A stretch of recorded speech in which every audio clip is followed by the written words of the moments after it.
June 9, 2018. Monsoons are very dangerous in the hilly regions. They often bring messages of destruction.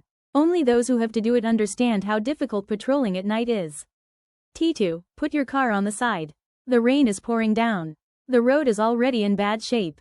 Yes, sir. Young Police Inspector Mohit Rao and Constable T2 Thapa are on patrol duty today. At other times, no one would go out on such a disastrous night, but now the situation is not favorable. The fire of unrest in the city is burning brightly. If there is a little wind, that dormant ember will spread its flaming arms and burn the entire city, so there are orders from above that no relaxation will be tolerated. The rain is increasing in intensity and it is impossible to stand outside. The two of them sat down next to the old church grounds with the Bolero windshield up. It was a bit like drowsiness. The sound of repeated blows on the car window shook the sleepy feeling away and the two of them became startled. In the light inside the car, they guessed that someone was continuously patting them with their hands. Surprised, Mohit looked at T2. Sergi, I feel like I'm in trouble. Please help me. You're right. Mohit rolled down the car window and said, Who is it? In response, he got nothing back except the sound of the gusty wind. Outside, the darkness of the night was so dark that nothing could be seen. The rain was pouring down and drenching his eyes and face. Suddenly, Mohit felt suffocated. A thunderous fist was clenched around his throat. Sergi, what's wrong? What's wrong? T2 shouted and jumped to save Mohit, but the next moment he too was speechless. The stranger in the dark night had grabbed T2's throat with his other hand. His long, sharp nails were tearing the skin of T2's throat. Inhuman strength was in his body. The two strong young men started moving towards death, struggling. June 14, 2018. It was almost midnight. Kadam looked up and tried to understand the situation. The sky was not good, it would rain again at any moment. It had been raining continuously for several days. Who knows when this disaster would stop? The roads were normally deserted. 2 policemen died unexpectedly in the midst of this disaster, and there was no police patrolling for the past few days. Although the incident had shaken the entire city, it was good for Kadam. He could return home after finishing his work safely. The roads were slippery, so he could not increase the speed of his bike, otherwise he would have reached his destination long ago. Every now and then, the light of the electricity cut through the black sky like the blade of a sword. He was forced to slam on the brakes suddenly.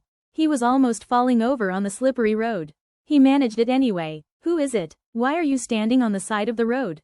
Kadam said angrily, but the tall man standing in the middle of the road didn't seem to have changed his mind. The face of the man wearing a hooded black coat was not visible in the darkness. The hood was also lowered a lot.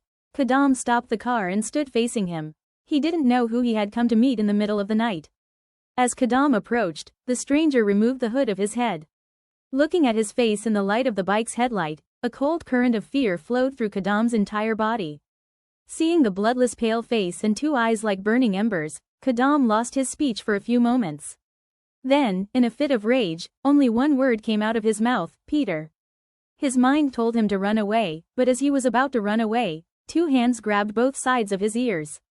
In an instant, Kadam's head flew off and landed on the seat of his bike, and the headless torso fell onto the road with a thud. The rain poured down. Kadam's blood flowed along with the rainwater and disappeared down the bend of the mountain path. The midnight stranger finished his work and set off for his next victim. Jagya climbed a little higher up the mountain slope. He found shelter behind a large rock. Water seeped through his raincoat, soaking his clothes. He had been hiding in a hill village below for a few days. He didn't feel safe in the city. He had decided to return to the city in the darkness of the night, but this rain was really hurting him. Jagya turned back, feeling a touch on his shoulder. Who? The stranger didn't answer. As soon as he turned on the 5-cell torch in his hand, Jagya's heart almost stopped beating when he saw the demonic face in the play of light and rain. His throat was getting dry, his breathing was getting heavier. He didn't have to feel the pain for long. The sharp teeth bit into his throat and he passed out from all the pain. Jagya's dead body rolled down the mountain slope. Cyril D'Souza was sleeping. She has been living alone in this small 1-story house since her husband died. She has decided to move to Delhi to be with her son after retiring from her job as a hospital nurse next year. Wow, woo, woo, Cyril was woken up by the screams of her pet Alsatian Rocky. Rocky patrols the garden all night, guarding the house. Rocky keeps screaming. Cyril's heart is racing. Something must have happened. Maybe a thief has entered the garden, otherwise Rocky wouldn't do something like this. Cyril is a brave woman. She comes out with a stick and an umbrella. The garden light is on all night. It is raining lightly. According to the calculation, Rocky is supposed to be in the shed that has been built for him in the garden. Rocky's screams have suddenly stopped. Cyril cannot see him around. Cyril, following the footprints of an adult on the wet ground of the garden, reached the golancha tree and shivered. Rocky, my child. He broke down in tears. The bloody corpse of the only companion of his lonely life was lying in the mud. Rocky was like his son. Who killed the helpless creature like this? Rocky's head and torso were separated. Cyril sat down on his knees. Cyril, overcome with grief, was unconscious for a few moments. Sambit turned around and felt someone's presence right behind him. Cyril screamed when he saw the intruder's face in the dim light of the garden. It goes without saying that the stranger dressed in a long black coat was not a resident of this world. There was a small bullet-sized hole in his chest. Cyril sat down on the ground of the garden trembling. There was no doubt that the hands of the clock were ticking towards his final hour. He was advancing slowly. Cyril surrendered helplessly to the angel of death in the name of God. A demonic smile played on the face of the midnight stranger as he looked at the dismembered bodies of Rocky and his shelter. 2018. 11 o'clock. Looking at Oren lying next to her, Vriti felt relieved. Oren was fast asleep. She slept through the night. Vriti got up very carefully. She put some necessary things in her bag and went out. She locked the main door from the outside.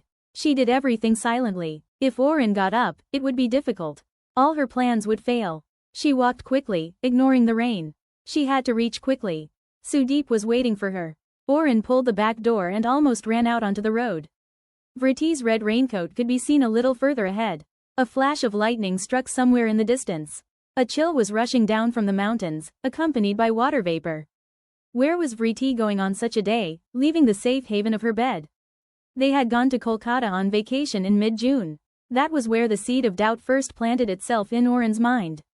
Since the time of her marriage to Vriti, Oren knew that Sudeep and Vriti were childhood friends. They had a very good friendship. Oren had been open about their relationship. It had been almost a year and a half since they got married. Within 15 days of the marriage, Oren had moved here with Vriti to her workplace. Everything was going well, and like 5 newly married couples, their relationship was gradually deepening. Oren was even thinking of becoming 2 or 3 this time, but since she had gone to Kolkata, Oren could understand that somewhere something was cutting the tune of their rhythmic life. Vriti was hiding something from her. Talking on the phone in whispers. Leaving the house without her knowledge. When she asked, she was giving strange excuses. And this time going to Kolkata was Vriti's insistence. When a new doctor joined the hospital on the 21 Stone, Vriti became adamant about going to Kolkata. Oren tried a lot to convince her that Dr. Jha was a boy who had just passed his exams. Dr. Roy will face a lot of difficulties in running the hospital with him.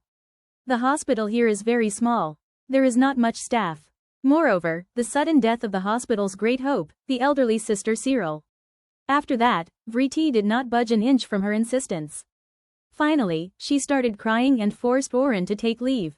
They returned this morning. Oren is sure that Sudeep has also come here because while investigating the reason for this sudden change in Vriti, Oren discovers that Vriti is secretly meeting Sudeep, whereas they had met Sudeep together when they went to Kolkata before. Sudeep came to their house or they all hung out at Vriti's father's house. So why this secrecy now? 2 days before their return, Oren got news that Sudeep had gone somewhere outside Kolkata. Oren was sure today that Sudeep had come here because there were a series of unusual deaths in the city. In this situation, why did Vriti secretly go out of the house so late at night? Oren's eyes became blurry like the weather today. Even though he got married by chance, he loved Vriti with all his heart and soul, but he never dreamed that Vriti would pay this price for his love. Vriti increased her walking speed, as if she was in a fierce chase. Oren quickened her pace. The cemetery ground was ankle-deep in water after a few days of continuous rain. Vriti walked forward, stepping over the water. Her chest was pounding so hard that she could hear her own heartbeat. Passengers from the other side were sleeping under the rows of graves. Vriti felt as if they would come up any minute. Clouds were rumbling in the sky. A light rain was falling in the pitch-black darkness. Vriti suddenly felt like crying. "I'm here." Sudeep's voice. She lifted the torch in her hand and turned around to see Sudeep nearby. Vriti felt a little lightheaded. Sudeep came forward to her. "Let's go." As Vriti moved forward, Sudeep caught her as she lost her balance in the water. "Wow, Wow, Britty. If you could, you would betray me like this. Why Britty? Why did you do it? There was no gap in my love. If you loved him, you could have married him. Oren followed Britty very carefully, very faithfully, and reached here, but Britty did not understand at all. You are here, Britty said in a trembling voice. Seeing Oren, her face turned white. Fear was peeking through the surprise in her eyes. Arinda, you are misunderstanding us. Sudeep said, I am not talking to you. I am talking to my wife. Oren blurted out, reaching Britty's ears. She was looking at Oren with a single glance. The street light in the distance was gradually dimming and falling here. Even in that almost darkness, she could clearly see Oren's face. Britty suddenly ran to Oren and held her face in both hands and cried, Why did you come here? He will kill you. Honey, please go home. I have just finished work. The shocked Oren could not understand anything Britty said. Sudeep, worried, looked at the time on his radium-mounted watch and said, It is 12 o'clock. Britty, go quickly. Oren, you go home and close all the doors and windows. We will tell you everything when we return. Please listen to Oren. Honey, please go home. I will not let anything happen to you. Britty said, hugging Oren tightly. Come quickly, Britty. There is no more time. As they were about to leave, Oren pulled Britty's hand. I don't understand anything. What are you talking about? Tell me everything or I won't let you go anywhere. If I tell you, you won't believe me, Britty said in a helpless voice. No, I want to hear. Who will kill me? Gangster Peter D'Souza is a ghost. Are you mad? I knew you would say that. Think about it. Who was killed? Inspector Rao, who shot Peter, was with Titu Kadam, the traitor of Peter's team, who betrayed Peter, Jagia, the police source who was gathering information against Peter, and finally Cyril Anti. You were the one who said that on that rainy night, only you and Cyril Anti were in the hospital when the bullet injured Peter was brought. You heard from Peter's wife Rebecca's complaint that you killed Peter on the orders of the police instead of saving him. Everyone in this town knows more or less that Rebecca practices black magic. Think about how each murder was committed. They were brutally murdered. After receiving the news of Cyril Anti's death, I counted the mistakes. 5 The murders were happening day after day. I was sure it was your turn next, so I forcibly fled to Kolkata with you. I knew very well that neither you nor your parents believed in this, so my only hope was Sudeep. In the midst of their conversation, they did not notice that the 3 hands of the clock had embraced each other and were lying at 12 o'clock. They were startled by the gentle tremors in the cemetery ground. Sudeep's terrified voice. Following Sudeep's finger's direction, they saw an unearthly sound coming from inside a tomb. A woman wearing a skirt and blouse stood next to her and started mumbling some mantras. The inscriptions on the tombstone could not be read in the darkness, otherwise they would have seen it written, Peter D'Souza, born January 3, 1972, died June 4, 2018. The tomb split in two. From inside, the buried body of Peter D'Souza slowly raised its head from the other side of death. Black worms were dripping from its entire body. Doctor, you are finished. You came to catch me yourself. You thought you would escape Kolkata and live.